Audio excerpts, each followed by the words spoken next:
नमस्कार दोस्तों, स्वागत है आपका न्यू उत्कर्ष यूट्यूब चैनल में। आज का जो वीडियो जिसमें हम बात करेंगे क्रिप्स प्रस्ताव के बारे में।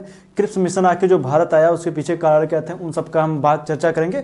और मैंने एक मैप बना दिया है, इसका भी अभी हम बताएंगे कि आखिर मैप क्या दर्शा रहा है। इन सभी पहलुओं की हम चर्चा करेंगे। तो आइए देखते हैं। सबसे पहले क्रिप्स मिशन 1942 में भारत आया, क्यों आया था उसके पहले हम ये जान लें कारण क्या थे। लेकिन थोड़ा डेट वगैरह भी आती है क्रिप्स मिशन से रिलेटेड कि आखिर कब आया, कैसे कैसे आया, इन सब की बात अभी बताते हैं, चर्चा करते हैं। तो क्रिप्स मिशन की जो घोषणा हुई थी वो 11 मार्च 1942 को हुई थी। भारत आगमन 23 मार्च 1942 और प्रस्ताव 30 मार्च 1942।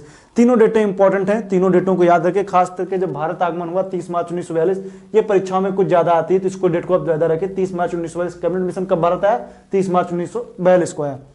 चूंकि जो द्वितीय विश्व युद्ध का दौर चल रहा है, उस दौर में जब हम देखेंगे तो एक तरफ मित्र राष्ट्र हैं, एक तरफ उसके अपोजिट वाले राष्ट्र हैं, धुरी राष्ट्र हैं। तो उसमें हम देखेंगे तो जापान जो है वो भारत के जो क्षेत्रों में जब हम देखेंगे तो जापान का जो प्रभाव है काफ़ी ज़्यादा बढ़ता चला जा रहा है। ये जापान है, जापान को जब आप देखेंगे तो जापान ने इस काफ़ी क्षेत्रों को ये जीत चुका है। और इन सब क्षेत्रों को जीतने की वजह से, जैसे वो जावा हो गया, इंडोनेशिया का क्षेत्र, मलय प्रायद्वीप के आसपास का क्षेत्र, ये इसी के पास सिंगापुर है, और ये म्यांमार हो गया, इन सब क्षेत्रों को ये जीतता हुआ चला आ रहा है। आपसे एक मैं प्रश्न आपसे पूछ लूँ कि ये जो सिंगापुर आप देख रहे हैं, ये यहीं पे मलय प्रायद्वीप और ये सिंगापुर है। तो मलय प्रायद्वीप और सिंगापुर के बीच में कौन सी जल संधि स्थित है? वीडियो के लास्ट में आपको बताऊंगा, आप लोग बताइए कमेंट करके जो आपको पता है कौन सी जल संधि इन दोनों के बीच में है।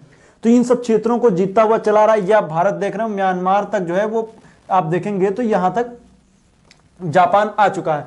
अंतर्राष्ट्रीय स्तर पर दबाव भी बढ़ता चला जा रहा है, क्योंकि आप देखें तो ब्रिटेन के ऊपर जो मतलब उनके मित्र राष्ट्र हैं, जो जापान के खिलाफ हैं, वो ये कह रहे हैं कि आप भारत का मामला सलटाइए, मतलब फटाफट को समाप्त कीजिए आखिर जो मामला है। क्योंकि भारत की द्वितीय विश्व युद्ध में भारत का भी समर्थन लेना जरूरी है, क्योंकि अगर जो वो भारत पे आक्रमण करेंगे तो भारत की जनता हमारे खिलाफ हो जाएगी।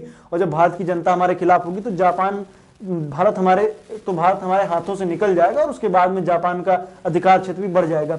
ये दौर उस टाइम पे ये भी था कि जापान ने यूएसए के हवाई द्वीप के पास में स्थित पर्ल हार्बर बंदरगाह पर भी आक्रमण कर दिया था, उस पर भी हमला कर चुका था। तो जापान का जो प्रभुत्व था काफी ज्यादा बढ़ता चला जा रहा है। तो कुछ अंतर्राष्ट्रीय शक्तियों में दबाव था कि भारत के मामले का निपटारा किया जाए, भारत की जनता को अपने साथ लाया जाए। जिन देशों में चीन थे, अमेरिका थे, ऑस्ट्रेलिया थे, ये सब लोग क्या कर रहे थे, अंतर्राष्ट्रीय दबाव ब्रिटेन के ऊपर डाल रहे थे कि आप एक भारत के लोगों के लिए कुछ ऐसा प्लान लेकर के आइए ताकि लोगों को, वहां के लोगों को आप अपने अंडर ले सकें, उनको अपनी जनता मतलब अपने आप से मनवा सकें, उनके हिसाब से एक प्लान को लेकर के आइए। और जापान को भी ये डर था कि कहीं द्वितीय विश्व युद्ध में भारत जो है वो जापान का साथ न दे दे। जापान का साथ अगर जो भारत दे देगा तब ही हम साइड हो जाएंगे। और दूसरी बात बता रहा है, इस पर हमला कर दिया। तो इन लोगों ने जब चीन, अमेरिका, ऑस्ट्रेलिया, रूजवेल्ट है अमेरिका के उस टाइम पे राष्ट्रपति हैं, इन लोगों ने जब दबाव बनाया ब्रिटेन के ऊपर, तो ब्रिटेन ने एक प्रस्ताव लेकर के आया कि मतलब हाँ, हम आगे कुछ काम करेंगे भारत की जनता को अपने पक्ष में लेने के लिए, उनके लिए कुछ प्लान लेकर के आएंगे। क्योंकि अगस्त प्रस्ताव जो था उसको हटाया जा चुका था, उनका विरोध हो गया था, वापस हो चुका था। तो उसके लिए कुछ उसमें नए सुधार करके एक प्लान लाया गया जिसको बोला गया क्रिप्स मिशन। तो क्रिप्स मिशन में आखिर प्लान क्या क्या थे उनकी हम बात करेंगे। तो आइए देखते हैं। क्रिप्स मिशन, ये स्टेफर्ड क्रिप्स हैं जो इसके कह सकते हैं इसके चीफ हैं, अध्यक्ष हैं, इनकी अध्यक्षता में लाया गया था। स्टेफर्ड क्रिप्स हैं।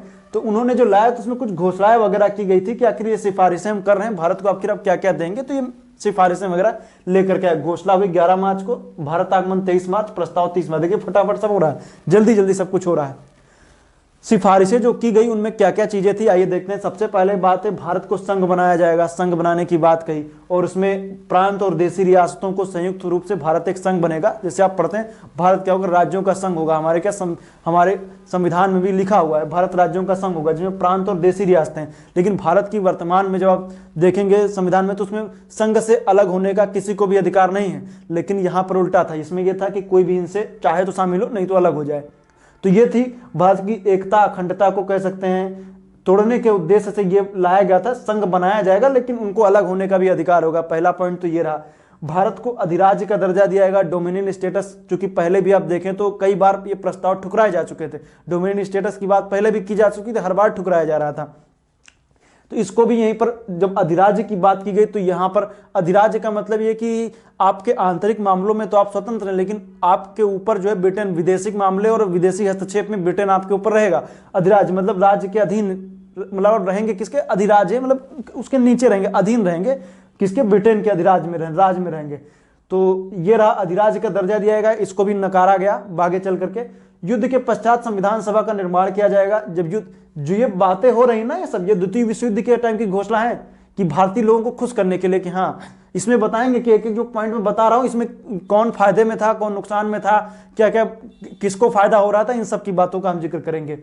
युद्ध के पश्चात संविधान सभा का निर्माण किया जाएगा, संविधान सभा का निर्माण किया जाएगा ताकि आप लोग क्या कीजिए, मतलब कि भारत के लोग अपना एक संविधान सभा का निर्माण करें, संविधान निर्माण करें। लेकिन उनमें एक बात की गई कि जो राज्य इस संविधान सभा से सहमत नहीं हो वो क्या करें, आप अलग हो सकते हैं, वो अस्वीकार कर सकते हैं और स्वतंत्र भी हो सकते हैं। मतलब कि जो ये संविधान सभा का निर्माण होगा जिसमें देशी रियासतें, राज्य वगैरह ये सब लोग जो शामिल हैं, ये सभी इनके सदस्य वगैरह इनमें शामिल होंगे, लेकिन जो लोग इनमें शामिल नहीं होना चाहते हैं वो इनसे अलग हो सकते हैं, अपना अलग का संविधान बना लीजिए। जैसे मान लीजिए जैसे देशी रियासतें हैं, देशी रियासतें जो बहुत सारी देशी रियासतें आप जूनागढ़ आप सुनते हैं, हैदराबाद सुनते हैं, ये सब जो देशी रियासतें हैं अगर जो चाहे सहमत हो ना चाहे तो अलग भी हो जाएं, ये सब बातें कही गई थी। तो उसके बाद में भारत जो है राष्ट्रमंडल में शामिल होने या ना होने की स्वतंत्रता भारत को दी गई थी।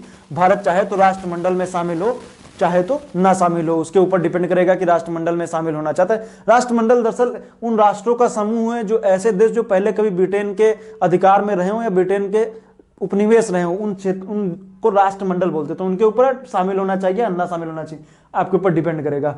अब इनमें एक एक पॉइंट को जब थोड़ा समझेंगे तो पहली बात तो इसको भारत में आप देखें तो मुस्लिम लीग ने भी और B.R. अम्बेडकर ने भी, कांग्रेस ने भी, सबने इसको अस्वीकार कर दिया। क्यों किया, अब आइए उसको देखते हैं। पहली बात तो कांग्रेस ने क्यों किया, क्योंकि भारत को तोड़ा जा रहा था, संघ बनाने की बात तो की जा रही थी, पुरानी बात थी संघ बनाया जाएगा, लेकिन अधिराज्य की बात की जा रही थी। जबकि यहाँ पर 1929 के लाहौर अधिवेशन से ही कांग्रेस या जवाहरलाल नेहरू जैसे नेता जो थे वो कह रहे थे कि किसी तरीके से मुझे अधिराज्य नहीं चाहिए, मुझे पूर्ण स्वतंत्रता चाहिए। तो अधिराज्य की बात की गई, इसको हटाया गया। युद्ध के पश्चात संविधान सभा का निर्माण होगा, लेकिन संविधान सभा का जब निर्माण किया जाएगा तो उसमें कोई भी राष्ट्र जो है, मतलब कोई भी प्रांत हो या देशी रियासत हो, उनसे अलग भी हो सकता है। तो जब देशी रियासतें अलग हो जाएंगी तो वही बात अखंडता की बात आई कि अब ऐसा प्रस्ताव लेकर के आ रहे हैं कि कोई भी अस्वीकार कर सकता है और स्वतंत्र भी हो सकता है। तो इसको भी क्या किया गया, हटा दिया गया। ये भी क्या हो गया, इसको अस्वीकार किया गया। राष्ट्रमंडल ये थोड़ा ठीक था कि यहाँ राष्ट्रमंडल में शामिल होना चाहिए, ना स्वतंत्र हो सकते हैं। ये तो हो गई कांग्रेस की बात, उसने क्यों अस्वीकार किया। अब बात आती है यहाँ पर कि मुस्लिम लीग ने क्यों अस्वीकार किया। मुस्लिम लीग ने अस्वीकार इसलिए किया क्योंकि मुस्लिम, इसमें देखिए कहीं भी आपको मुस्लिमों के हितों की रक्षा इसमें नहीं की गई। मुस्लिम लीग पाकिस्तान की मांग की हुई जा रही थी कि मुझे पाकिस्तान की मांग, कि मुझे अलग राष्ट्र की मांग की जा रही है। लेकिन क्रिप्स मिशन में किसी तरीके से आप देखेंगे तो यहाँ पर पाकिस्तान की मांग को लेकर के कुछ भी यहाँ पर ठोस रूप से नहीं बताया गया था, इसलिए क्या हुई, मुस्लिम लीग ने अस्वीकार कर दिया। इसके बाद जब बात आती है तो आखिर जो अंबेडकर जी ने क्यों अस्वीकार किया, तो B.R. अम्बेडकर ने अस्वीकार इसलिए क्योंकि इसमें भी देखें तो हरिजनों के उद्धार को लेकर के या पिछड़ी जातियों को लेकर के इसमें कोई भी बातें ऐसी कही नहीं गई थी कि मतलब उनके लिए कि आप उद्धार के लिए आप कोई योजना लेकर कह रहे हैं, क्या लेकर कह रहे हैं, कुछ तो नहीं था, इसलिए उन्होंने भी अस्वीकार कर दिया। तो अलग अलग क्षेत्रों में इसको अस्वीकार किया गया। जब अस्वीकार किया गया और खैर जब चर्चिल यहाँ का जो पीएम है, ब्रिटिश पीएम चर्चिल है, विंस्टन चर्चिल है, वो चाह भी यही रहा था कि आप अस्वीकार कर दीजिए। अस्वीकार क्यों कर दीजिए, उसके ऊपर दबाव तो नहीं चाह रहा था कि ऐसी कोई घटना हो कि मतलब हम पूरी स्वतंत्रता देंगे नहीं, कुछ योजना लेकर के आएंगे, योजना लेकर के आएंगे, भारत के लोग अस्वीकार करेंगे, हमें भी टाइम मिल जाएगा इन लोगों को कहने के लिए कि हमें भी मौका मिलेगा कि हाँ ठीक है हम तो देना चाह रहे हैं, ये लोग लेने ही नहीं चाह रहे तो हम क्या करें। तो ये चाह भी रहा था कि ऐसी कोई योजना लाए ताकि अमेरिका के जो पीएम है, मतलब अमेरिका के राष्ट्रपति रूजवेल्ट हैं, उनको कुछ हम बता सकें कि हाँ हमने दिया, लेकिन भारत है ही नहीं कि हमको सत्ता हस्तांतरित कर सकें। तो ये चाह भी वही रहा था। तो अब ये सब बातें आई तो इनको सिरे से नकार दिया गया। अब इनको जब नकारा गया तो अलग अलग लोगों के अलग अलग कथन सामने आते हैं। जब गांधी जी ने बोला कि उत्तर दिनांकित चेक है, पोस्ट डेटेड चेक है, मतलब ऐसा चेक जिसकी डेट निकल चुकी है। जेएल नेहरू, डूबते हुए बैंक का उत्तर दिनांकित चेक, उत्तर दिनांकित चेक है, मतलब कि उसकी तिथि निकल चुकी है। डूबता हुआ बैंक, जिसकी बैंक जो है वो डूब चुका है, मतलब कि आप द्वितीय विश्व युद्ध का दौर चल रहा है, आप मुझे वो चीजें देने की बात कर रहे हैं। जब युद्ध समाप्त हो जाएगा तब तक युद्ध के समाप्ति के पहले क्या आप चाह रहे हैं कि भारत जो है वो जापान से युद्ध करे, मतलब जापान के खिलाफ खड़ा हो आपकी तरफ से, ऐसा हम नहीं चाहते। हम भारत को भारतीयों के लिए छोड़ दीजिए, बाकी अगर जो आप जाएंगे तो मुझे कोई दिक्कत नहीं होगी, आप जाइए, हम अपनी सत्ता को अपने हाथ, सब कुछ अपने आप, अपनी रक्षा हम स्वयं कर सकते हैं, लेकिन आप छोड़ के चले जाइए। तो ये बातें हो गई। अब इन सबको जवाहरलाल नेहरू का कथन है डूबते हुए बैंक का उत्तर दिनांकित चेक था, गांधी जी कहते हैं ये भी उत्तर दिनांकित चेक ही कहते हैं। आगे चल करके क्रिप्स मिशन जो है वो अपना प्रस्ताव वापस ले मतलब क्रिप्स प्रस्ताव वापस ले लिया जाता है। अप्रैल 1942 को क्रिप्स प्रस्ताव वापस ले लिया गया। भारत ये लोगों ने बोला कि आप मुझे ऐसे ऐसे लॉलीपॉप दिए जले जा रहे हैं, कोई मतलब नहीं जिसका, अब एक काम कीजिए, अब एक आंदोलन चलेगा जिसका नाम होगा भारत छोड़ो आंदोलन। आप अंग्रेजों भारत छोड़ो जाओ, हम अपने हिसाब से अपने जापान से भी अपने आप को सुरक्षित कर लेंगे, आप जाइए यहाँ से। तो इसी के लिए आगे चल करके भारत छोड़ो आंदोलन भी चलाया जाएगा, जिसमें भारत छोड़ो आंदोलन का जब नेक्स्ट वीडियो में चर्चा करेंगे तो उसमें पूरी तरीके से हम आपको पूरा बताएंगे। तो ये था जापान का, जो ये आप क्षेत्र देख रहे हैं, ये वाला क्षेत्र जो आप देख रहे हैं, ये पूरे क्षेत्र में क्या हो गया था, जापान ने कब्जा कर लिया था। लेकिन आगे चल करके जब द्वितीय विश्व युद्ध समाप्त होता है, हिरोशिमा और नागासाकी पे जब बम फेंके जाते हैं, परमाणु बम, जापान पूरी तरीके से ध्वस्त हो जाता है। और यहीं से भाई आप देखेंगे आगे जब हम जिक्र करेंगे तो उनका हम आपको चर्चा करेंगे। तो लेकिन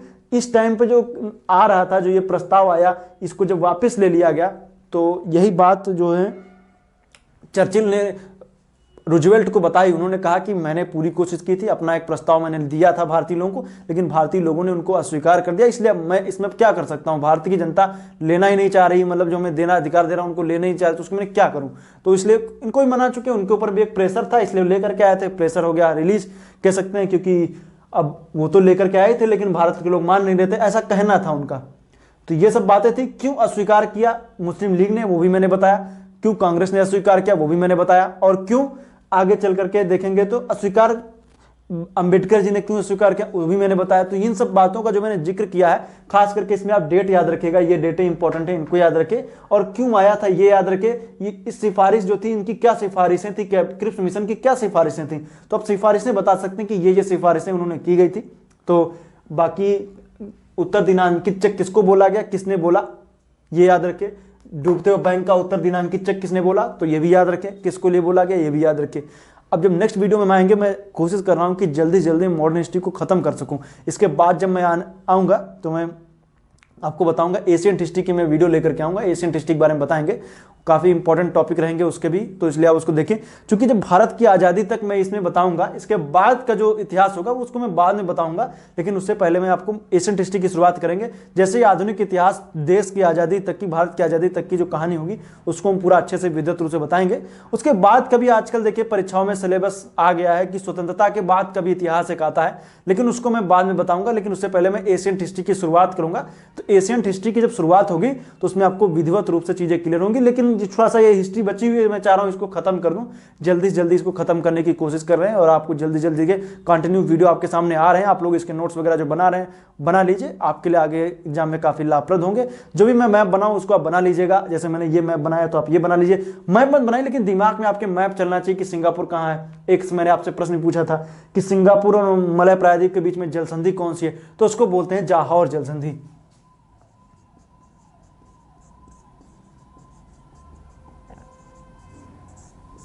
जाहौर जल संधि, सिंगापुर और मलय प्रायद्वीप के बीच में जाहौर जल संधि। उम्मीद करता हूं आपने कमेंट पहले किया होगा। जाहौर जल संधि है, तो इसको याद रखिएगा। जाहौर का इंपॉर्टेंट है, हल्का सा दिमाग में रखिएगा। बहुत सारी यहाँ पे जल संधियां, अब मैं ज्योग्राफी तो पढ़ा नहीं रहा हूँ, नहीं तो मैं आपको पूरी बताता।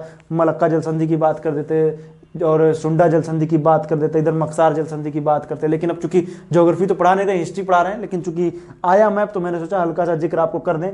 तो इनको आप ये पढ़िएगा। ये आप देख रहे हैं ये सुमात्रा है, इधर ये जावा है, ये बोर्नियो है, तो इनको सबको पढ़िए। मैंने वैसे ज्योग्राफी में इन सब का जिक्र मैंने किया है, आप लोग वहाँ पढ़िएगा। मिलेंगे नेक्स्ट वीडियो में, तब तक के लिए आपका बहुत बहुत धन्यवाद।